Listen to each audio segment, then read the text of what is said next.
కడప జిల్లా ప్రొద్దుటూరులో ఇంటింటికి తెలుగుదేశం కార్యక్రమం నిర్వహించారు. ఈ ప్రోగ్రాంలో ఎమ్మెల్యే నంద్యాల వరదరాజులు పాల్గొన్నారు.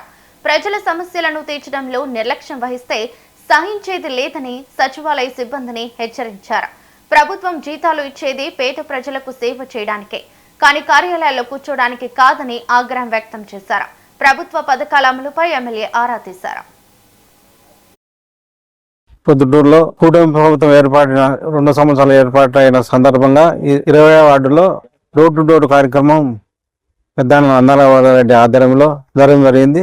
ఇక్కడ కొన్ని సమస్యల గురించి ప్రజల నుంచి సమస్యలు వచ్చినాయి. ఆ సమస్యల గురించి సచివాలయ ఉద్యోగులు పిలిపించి వెంటనే దాని గురించి పరిష్కారం చేయడం జరిగింది. ఇక్కడ 20 వార్డులో ఎక్కడ చూసినా గురించి మేము గతంలో 30,000 డబ్బులు కట్టాము జగన్ కాలనీకి.